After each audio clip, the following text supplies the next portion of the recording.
In this video, we're going to go through some factoring problems which require the difference of squares to factor them. There's two that we're going to start with that are just following this formula right here. There's one where we have to do a GCF first, and then the fourth one is just not factorable, but we'll talk about all of those situations coming up.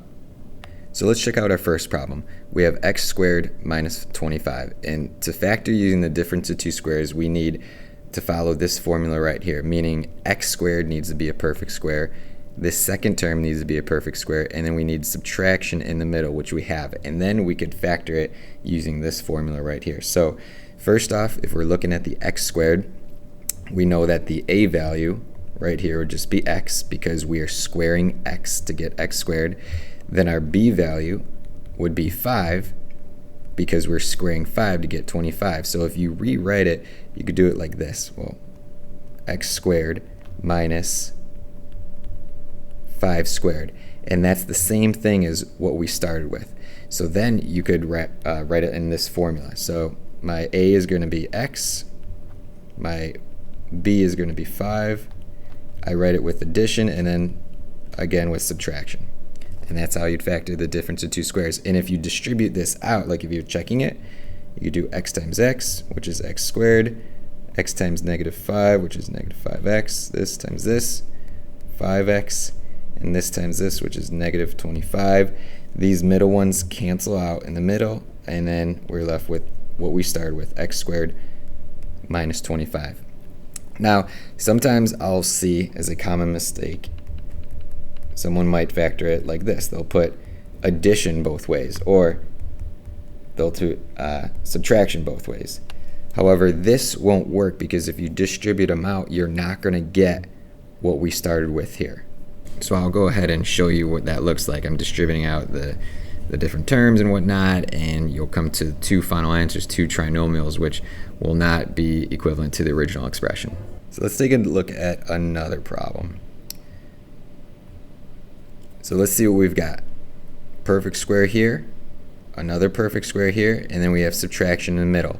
So then I could figure out my a term, and if you want, you could just even take the square root of that right there. So the square root of 4 is 2, the square root of x squared is x, so we'll call that our a term, and then over here the square root of 49 is 7, the square root of y squared is y, so that will be our b term. And then you just follow this format once again. I'm going to put a in front, which is 2x, followed by addition and 7y, and then we do the subtraction version.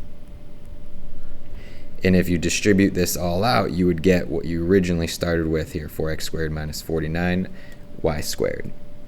Question number 3, we've got another situation here. This is a little different. If we're looking at 50 or 72, these are not perfect squares. 50, 72, they're not going to work out. And we know this because if we pull up the TI Inspire and figure out the square root of 50 and 72, they're not going to give us whole integers. So if we do the square root of 50, you get a decimal like that. It's an irrational number.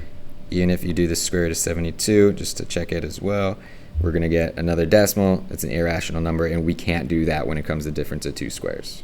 So in this case, someone might think that, well, maybe this is not factorable. However, if you look at 50 and 72, they're both even numbers, and we could divide out or factor using the greatest common factor. We could do 2. So if I put a 2 out in front, and then we reduce both of these by a 2, dividing that GCF out, we're left with 25x squared minus 36. And now it's like, oh, wait, okay. We could take the square root of 25, right? Square root of 25 is 5. The square root of 36, we could do that. That's 6. So now our a term is going to be 5x, and then our b term is going to be a 6. So you could factor this using the difference of two squares, but make sure you keep that GCF that we divided out right there in front. So it'll be a 2 times 5x plus 6, followed by a 5x minus 6. And that would be the answer for factoring this way with difference of squares. All right, and the fourth one. So we're taking a look at it again. X squared, perfect square, very good. We've got subtraction. However, 10 That's not a perfect square. If you went back into the calculator and you did the square root of, the square root of 10 like this, you're not going to get an integer. So in this case, we can't factor it using the difference of squares. We would just say it's not factorable.